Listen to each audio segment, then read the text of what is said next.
చాలా అంటే you touched upon a right point అండి. అది సస్టైనబిలిటీ అన్న వర్డ్ ఇంగ్లీష్‌లో మనం చాలా వింటాం. వాళ్ళ రేపు దానికి ఆ సస్టైనబిలిటీ అన్న వర్డ్ సో, ఏదైనా జిమ్‌కి ఏదైనా వేరే ఏవి సస్టైనబిలిటీ అన్నది లేదండి. నిలకడగా చేసేది ఆహ్, అవకాశం లేదు. అండ్ ఆ సపోర్ట్ లేదు. కాస్ట్ కూడా ఎక్కువైంది. ఇక్కడ ఆర్ట్ ఆఫ్ లివింగ్‌లో ఆ 2,500 నామినల్ కట్టి లైఫ్ టైమ్ ప్రాక్టీస్ చేసుకో. Life time.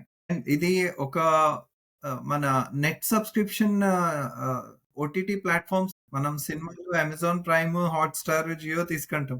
దాంతో కంపేర్ చేస్తే ఇది నథింగ్ అండి. అది ఏడాదికి ఒకసారి ఇదైతే లైఫ్‌కి ఒకసారి. హ్మ్. సో, అలా ఎవరైతే ఆహ్, ఒడుకు దొడుకు ఉంటారో, చేయలేరో వాళ్ళకి ఇది చాలా బాగా ఉపయోగపడుతుంది. ఎందుకంటే ఒకటి లైఫ్ టైమ్ సపోర్ట్. రెండోదేంటి ఒకటి వీక్లీ కనెక్ట్ సెషన్ అని దాన్ని మేము ఫాలో అప్ అంటాం. సో, ఎవ్రీ వీక్ ఒక ఫాలో అప్ సెషన్ తీసుకోండి. అది ఆహ్, ఫ్రీ ఆఫ్ కాస్ట్. దాంట్లో దేర్ ఆర్ నో చార్జెస్ అన్నమాట. అయితే ఆర్ట్ ఆఫ్ లివింగ్ కోర్స్ ఎవరైతే చేశారో అందరూ వస్తారు.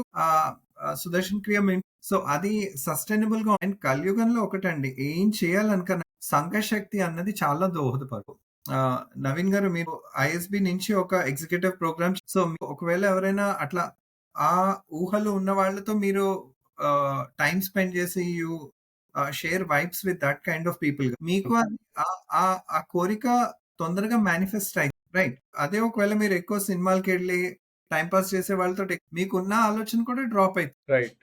ఆ!